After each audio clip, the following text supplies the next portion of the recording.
Dubbing చెప్పడం లేదంటే dubbing చాలా కష్టం అయిపోయింది. జితేంద్ర గారని ఆయన చెప్పారంట అన్ని. ఈయన వాయిస్ ని మ్యాచ్ చేయడం డిక్షన్ రాదు. ఆ డిక్షన్ ఎందుకంటే ఆయన తాగుబోతు క్యారెక్టర్ చేసిన పదాల్లో క్లారిటీ ఉంటది. పిల్ల జమీందార్ లాంటి సినిమాల్లో ఎమోషనల్ క్యారెక్టర్ చేసిన పదాల్లో ఉంటది.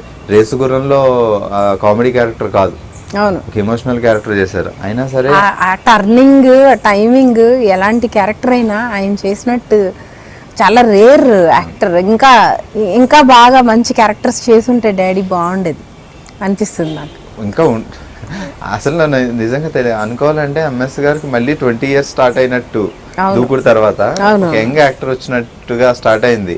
అయితే ఆయనతో లీడ్ క్యారెక్టర్లు చేయడం ఏంటి, ఆయన main cinema hero title character రావడం. హెల్త్ బాగా చూసుకునేవారు కాదు బాగి. హెల్త్ బాగా చూసుకుని ఉంటే అంటే బయట ఫుడ్స్ అవి తినరు కానీ ఆయన కొంచెం డ్రింక్ నైట్ లేట్ నైట్ పడుకోవడము, ఫుడ్ ఇంటికి వచ్చే తినేవారు రెండైనా సరే. ఒక న్యూ ఇయర్ 31st నైట్ మనం అందరం స్పెండ్ చేసాం కదా. బట్ అప్పుడు కూడా ఆయన టైమింగ్ ఓకే వెళ్ళండి మీరు అందరూ పడుకొని రెస్ట్ తీసుకోండి అంతే, ఒక టైం వరకు ఈ విల్ గివ్ అస్ లిబర్టీ అనమాట. అది అయిపోతే ఇంకా గ్రేట్. బట్ ఒక్కటి మాత్రం చెప్పగలం, ఈరోజు శశికిరణ్ గారు కానీ భార్గవ్ కానీ లైక్ ఎవరన్నా కానీ వీళ్ళు వస్తారు వెళ్తారు, ప్రతి ఒక్కళ్ళు వెళ్ళిపోతారు, మట్టిలో కలిసిపోతారు. బట్ కొంతమంది నిలబడిపోతారు.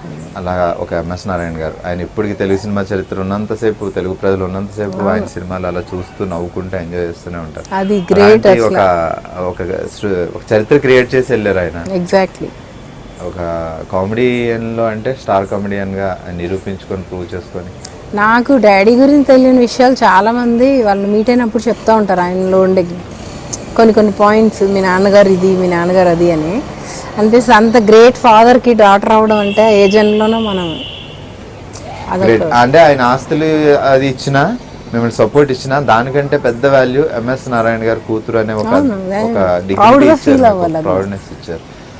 Blessed. Super, thank you so much నిజంగా. సో ఏంటి ఫ్యూచర్ ప్లాన్స్ ఏంటి మీవి?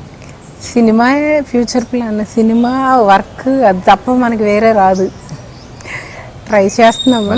అంటే భగవంతుడి దయ వల్ల మనకు మంచి టీం కానీ ఏదన్నా ఇప్పుడు సపోర్ట్ కావాలి అంటే వచ్చే రైటర్స్ కానీ అందరూ ఉన్నారు. ఒకళ్ళే కావాలి ప్రొడ్యూసర్. ఇప్పుడన్నా మంచి స్క్రిప్ట్స్ మీద వర్క్ చేస్తున్నాము. మనకి mostly I'm going and giving narration also.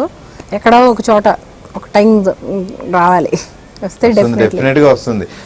మన ముందున్న ఒక ఇన్స్పిరేషన్ ఉంది.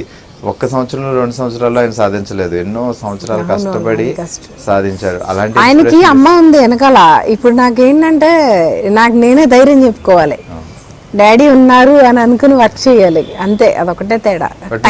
వాళ్ళు ఎక్కడున్నా నాకు కానీ పేరెంట్స్ లేరు అనే ఫీల్ లేదు, వాళ్ళు చూస్తూనే ఉంటారు. గొప్ప వాళ్ళు ఎప్పుడు తొందరగానే వెళ్ళిపోతుంటారు.